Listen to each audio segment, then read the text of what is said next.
خیبر اور دیگر گمشدہ قبائلی اضلاع سمیت خیبر پختونخوا کے مختلف علاقوں میں پوسٹ طلب کرنے کے لیے انتظامی اور پولیس عہدیداروں نے انسدادی منشیات کے ادارے اینٹی نرکوٹکس پوسٹ کی تعاون سے آپریشن شروع کر دیا ہے۔ اس سلسلے میں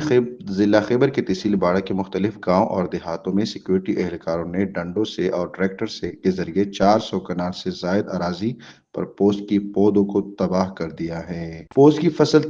تلف کرنے کے ساتھ ساتھ ضلعی پولیس آفیسر رائے مظہر اقبال کی ہدایت پر پولیس نے زمینداروں اور منشیات فروشوں کے خلاف بھی مہم شروع کر رکھا ہے اور ابھی تک 18 افراد کے خلاف مقدمات درج کر دیے گئے ہیں اور متعدد افراد کو بھی حراست میں لے کر تحقیقات شروع کر دی گئی ہیں۔ باڑہ میں پوسٹ کی فصل تلف کرتے وقت ضلعی پولیس آفیسر رائے مظہر اقبال نے کہا کہ باڑہ کے علاوہ افغانستان کے سرحدی ملحقہ علاقے شلمان میں بھی سینکڑوں کنال اراضی پر کاشت کی گئی پوسٹ کی فصل تلف کر دی گئی ہے۔ انہوں نے کہا کہ ضلع کے دیگر علاقوں میں بھی پوسٹ کی فصل کو تلف کرنے کے لیے کارروائی جاری ہے۔ علی اختر افریدی، میدان ڈیجیٹل، باڑہ، ضلع خیبر۔